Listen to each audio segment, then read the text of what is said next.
ചെമ്പനിപ്പു സീരിയലിന്റെ നാളത്തെ episode review വിശേഷങ്ങളിലേക്ക് എല്ലാവർക്കും സ്വാഗതം. ഇന്നത്തെ എപ്പിസോഡിന്റെ അവസാനമായിട്ട് നിങ്ങൾ കണ്ടിട്ടുണ്ടാകും, ശ്രുതിയും സുധിയും തമ്മിൽ പരസ്പരം ഒന്ന് സംസാരിക്കാൻ പോലും അനുവദിക്കാതെ ചന്ദ്രമതി അവരെ രണ്ടുപേരും തമ്മിൽ അകറ്റുകയാണ് ചെയ്യുന്നത്. ശ്രുതി ഒരുപാട് തവണ ശ്രുതിയുടെ അടുത്ത് സംസാരിക്കാൻ വേണ്ടി ശ്രമിക്കുന്നുണ്ട്. കാര്യങ്ങളെല്ലാം മനസ്സിലാക്കിയ ചന്ദ്രമതി ഇടയിൽ കയറി ഇങ്ങനെ നിൽക്കുവാണ്. അത് മാത്രമല്ല, ശ്രുതിയെ എത്രയും വേഗം തന്നെ വീട്ടിൽ നിന്ന് ഓടിപ്പിക്കുകയാണ് കേട്ടോ ചെയ്യുന്നത്. ശ്രുതിയുടെ അടുക്കിലേക്ക് ചെല്ലുന്നത് അമ്മയ്ക്ക് ഇപ്പൊ ദേഷ്യമാണ്, അതൊക്കെ ഒന്ന് സഹിക്കാനൊക്കെ പറയാൻ വേണ്ടിയിട്ടാണ്, ചെറുതായിട്ടൊന്ന് ആശ്വസിപ്പിക്കുക, അതൊക്കെയാണ് നമ്മുടെ ശ്രുതിയുടെ ഉദ്ദേശം. പക്ഷെ അതിനു വേണ്ടിയിട്ട് ചന്ദ്രമതി അനുവദിക്കുന്നില്ല. ചന്ദ്രയുടെ ദേഷ്യം എന്താന്ന് വെച്ച് കഴിഞ്ഞാല്, ശ്രുതി എന്തൊക്കെ തെറ്റ് ചെയ്തു കഴിഞ്ഞു കഴിഞ്ഞാലും ആ കാര്യങ്ങളെല്ലാം ചന്ദ്രയുടെ അടുത്ത് പറയുന്നതാണല്ലോ. പക്ഷെ ഇത്തവണ ഈ കാര്യം പറയാത്തത് ശ്രുതി പറഞ്ഞിട്ടാണല്ലോ. അതിന്റെ ദേഷ്യമാണ് ചന്ദ്രയ്ക്ക്. അല്ലാതെ അവരാ പണം എടുത്തിട്ട് ബിസിനസ് തുടങ്ങിയാലോ അതിലൊന്നും ചന്ദ്രയ്ക്ക് ഒരു ദേഷ്യമുള്ള കാര്യമല്ല. ഈ ഒരു കാര്യം അവൾക്ക് വേണ്ടി മറച്ചു വെച്ചിട്ടുണ്ടെങ്കിൽ ഇനി പല കാര്യങ്ങളും അമ്മയിൽ നിന്ന് മറച്ചു വെക്കല്ലോ എന്നുള്ളൊരു ഭയം കൊണ്ടാണ് ചന്ദ്രയ്ക്ക് അത്രയും ദേഷ്യം. ആ ദേഷ്യം ഇപ്പൊ പ്രകടമാക്കുന്നുണ്ട്. രേവതിയെ ട്രീറ്റ് ചെയ്യുന്നതിനേക്കാൾ ഭയങ്കര മോശമായിട്ടുള്ള രീതിയിലാണ് ഇപ്പോ ശ്രുതിയെ നമ്മുടെ ചന്ദ്ര ട്രീറ്റ് ചെയ്തുകൊണ്ടിരിക്കുന്നത്. രേവതിയെ കൂടുതലായിട്ട് എന്തെങ്കിലും പറഞ്ഞു കഴിഞ്ഞാൽ സച്ചി കയറി ഇടപെടുമല്ലോ. എന്നാൽ ശ്രുതി ഒന്നിനും ശ്രുതിയെ സപ്പോർട്ട് ചെയ്യാൻ വേണ്ടി പാടില്ല. അവളെ ആ ഒരു തെറ്റ് ചെയ്തതിന്റെ പേരിൽ മാക്സിമം ശിക്ഷിക്കുക എന്നുള്ള ഒരൊറ്റ ഉദ്ദേശത്തോടു കൂടിയിട്ടാണ് നമ്മുടെ ചന്ദ്രമതി ഓരോരോ പ്രവർത്തികളായിട്ട് ചെയ്യുന്നത്. അങ്ങനെ ചന്ദ്ര തന്നെ ശ്രുതിയുടെ അടുത്ത് പറയുന്നുണ്ട്, ഇവിടെ നിന്നെ ആരും ഇനി വിശ്വസിക്കില്ല, നിന്റെ അടുത്ത് എല്ലാവർക്കും ദേഷ്യമാണ്, നീ ഭയങ്കര കള്ളിയാണ്, നീ ഇനി ഇവിടെ എന്ത് പറഞ്ഞു കഴിഞ്ഞാലും ആരും വിശ്വസിക്കില്ല എന്നൊക്കെ പറഞ്ഞിട്ട് മാനസികമായിട്ട് ഭയങ്കരമായിട്ട് ശ്രുതിയെ തളർത്തിക്കൊണ്ടേ ഇരിക്കുകയാണ് കേട്ടോ ചന്ദ്ര ചെയ്യുന്നത്. എന്നാൽ ശ്രുതിയാണെങ്കിൽ അതിനേക്കാൾ കൂടിയാനാണെന്നുള്ള കാര്യം ചന്ദ്രമതിക്ക് അറിയില്ലല്ലോ. അങ്ങനെ ചന്ദ്ര പോയി കഴിഞ്ഞതിന് ശേഷം അടുക്കളയിലെ പണിയെല്ലാം നിർത്തിയിട്ട് ദേഷ്യം പിടിച്ചിട്ട് റൂമിൽ ഇങ്ങനെ പോയിരിക്കുകയാണ് കേട്ടോ നമ്മുടെ ശ്രുതി ചെയ്യുന്നത്. അപ്പോഴാണ് മഹിമയുടെ കോള്. മഹിമ കാര്യങ്ങളെല്ലാം അറിഞ്ഞിട്ട് ശ്രുതി ഒന്ന് എരിപിരി കയറ്റ എന്ന് വിചാരിച്ചുകൊണ്ട് തന്നെയാണ് വിളിക്കുന്നത്. ശ്രുതി ഭയങ്കര ഡള്ളൊക്കെ ആയിട്ടാണ് സംസാരിക്കുന്നത്. എന്ത് പറ്റി ശ്രുതി, നിന്റെ ശബ്ദം ഭയങ്കരമായിട്ട് ഡള്ളായിട്ടുണ്ടല്ലോ, എന്തെങ്കിലും പ്രശ്നമുണ്ടോന്നൊക്കെയാണ് കേട്ടോ ആദ്യം ചോദിക്കുന്നത്. ശ്രുതിയാണെന്നുണ്ടെങ്കിൽ കാര്യങ്ങളൊന്നും അറിഞ്ഞിട്ടുണ്ടാവില്ല എന്ന് വിചാരിച്ചിട്ട്, ഇല്ല ആന്റി, എനിക്കൊരു ചെറിയ തലവേദന അത്രേ ഉള്ളൂ എന്ന് പറയണേ. ഓ, തലവേദനയാണോ അതോ വലിയൊരു കള്ളത്തരം മറച്ചു വെച്ചതിന്റെ വേദനയാണോ എന്നൊക്കെ ചോദിക്കുന്നുണ്ട് കേട്ടോ. കാര്യങ്ങളെല്ലാം മനസ്സിലാക്കിയിട്ടാണ് മഹിമ വിളിക്കുന്നത് എന്നുള്ള കാര്യം മനസ്സിലാവുകയാണ് നമ്മുടെ ശ്രുതിക്ക്. അങ്ങനെ ശ്രുതി ഒട്ട് വിട്ടുകൊടുക്കുന്നൊന്നുമില്ല കേട്ടോ. നിങ്ങൾ എന്തിനാണ് എന്റെ കാര്യത്തിൽ ഇടപെടുന്നത്, ഇത് ഞങ്ങളെ വീട്ടിലെ പ്രശ്നമാണ്, ഞങ്ങൾ തീർത്തോളാം എന്നൊക്കെ പറയുന്നുണ്ട്. പക്ഷെ മഹിമയാണെങ്കിൽ ശ്രുതി ഈ പറഞ്ഞ കാര്യങ്ങളൊക്കെ ഉണ്ടല്ലോ അപ്പാടെ തന്നെ ചന്ദ്രയെ വിളിച്ച് പറയുകയും, ചന്ദ്ര മഹിമയുടെ അടുത്താണെങ്കിൽ ഇങ്ങനെയൊക്കെ ശ്രുതി പെരുമാറിയത് അറിഞ്ഞിട്ട് ശ്രുതിയെ വന്നിട്ട് വീണ്ടും ചീത്ത വിളിക്കാണ് കേട്ടോ ചെയ്യുന്നത്. മഹിമ ഈ വീട്ടിലൊരു കുടുംബത്തിലെ അംഗമല്ലേ, നീ ഓരോരോ തെമ്മാടിത്തരങ്ങൾ ചെയ്തു വെക്കുമ്പോൾ ആലോചിക്കണമായിരുന്നു, ആൾക്കാർ ചോദ്യം ചെയ്യും, അത് സഹജമായിട്ടുള്ള കാര്യം തന്നെയാണ്, അതൊക്കെ നീ സഹിച്ചേ പറ്റുള്ളൂ, ഇനി മേലാൽ മഹിമയുടെ അടുത്ത് മര്യാദയില്ലാതെ സംസാരിച്ചാലുണ്ടല്ലോ എന്നൊക്കെ പറഞ്ഞിട്ട് ഓറഞ്ഞു തുള്ളി അങ്ങ് പോവുകയാണ്. അതേസമയം നമ്മുടെ വർഷ പറഞ്ഞിട്ടാണ് ഈ കാര്യങ്ങളെല്ലാം മഹിമ അറിഞ്ഞെന്നുള്ള കാര്യം നമ്മുടെ ശ്രുതിക്ക് ഓൾറെഡി അറിയാലോ. അതുകൊണ്ട് തന്നെ വർഷയ്ക്ക് നേരേക്കും ചെല്ലുന്നുണ്ട് കേട്ടോ.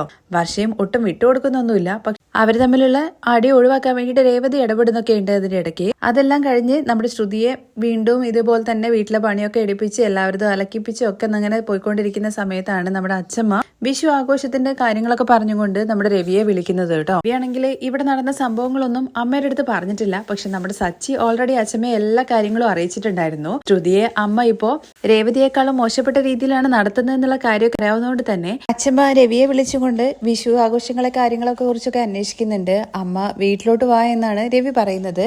അതുപോലെ തന്നെ വരാ എന്നുള്ള രീതിയിലൊക്കെ അച്ഛമ്മയും പറയുന്നുണ്ട് കേട്ടോ. തുടർന്ന് നമ്മുടെ അച്ഛമ്മ ചോദിക്കുന്നുണ്ട്, വീട്ടില് പ്രത്യേകിച്ച് എന്തെങ്കിലും വിശേഷങ്ങളും കാര്യങ്ങളൊക്കെ ഉണ്ടോ എന്ന്. ഏത് കേട്ട് രവിയാണെന്നുണ്ടെങ്കിൽ ഒന്ന് മടിക്കുന്നുണ്ട് കേട്ടോ കാര്യങ്ങളൊക്കെ പറയാൻ വേണ്ടിയിട്ട്. രവി, നീ എൻ്റെ അടുത്ത് മറിച്ച് കഴിഞ്ഞാലും കാര്യങ്ങളെല്ലാം ഞാൻ അറിയും. അത് കേട്ട ഉടനെ സച്ചിയുടെ മുഖത്തേക്കാണ് നോക്കുന്നത്.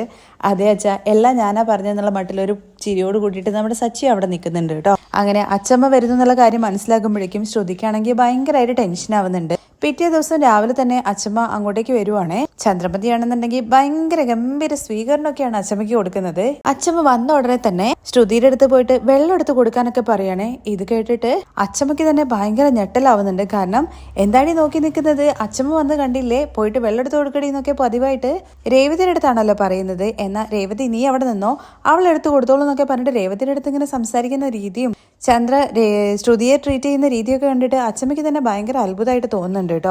അത് കഴിഞ്ഞ് ശ്രുതിയെയും അതുപോലെ തന്നെ സുധിയെയും വിളിച്ചിട്ട് കാര്യങ്ങളെല്ലാം അച്ഛമ്മ അന്വേഷിക്കുന്നുണ്ട്. എന്തുകൊണ്ടാടാ എന്റെ മകന്റെ റിട്ടയർമെന്റ് പണം അവള് തിരിച്ചു തന്നിട്ട് നിങ്ങൾ വീട്ടിൽ പറയാണ്ടിരുന്നത്, എന്നിട്ട് നീ നിന്റെ സ്വന്തമായിട്ട് ബിസിനസ് ആരംഭിച്ചല്ലേ, ആ പണം നിങ്ങൾ 3 പേർക്കും ഒരുപോലെ അവകാശപ്പെട്ടതാണ്, അത് നീ ഒറ്റയ്ക്ക് വിഴുങ്ങാന്ന് വിചാരിച്ചു അല്ലേടാന്നൊക്കെ ചോദിച്ചിട്ട് ഭയങ്കരമായിട്ട് കൊച്ചായിട്ട് സംസാരിക്കുന്നുണ്ട്. പക്ഷെ അപ്പോഴേക്കും അമ്മേ എല്ലാത്തിനും ഇവൾ ഒറ്റൊരുത്തിയ കാരണം, ഇവളാണ് അങ്ങനെ ഒരു ഐഡിയ കൊടുത്തിട്ട് ഇവനെ കൊണ്ട് അങ്ങനെ ചെയ്യിപ്പിച്ചെന്നൊക്കെ പറയുന്നുണ്ട്. പിന്നെ നിന്റെ മകൻ ഉള്ള കുട്ടിയല്ലേ, അവളെന്തെങ്കിലും പറഞ്ഞാൽ അതുപോലെ തന്നെ അനുസരിക്കാൻ.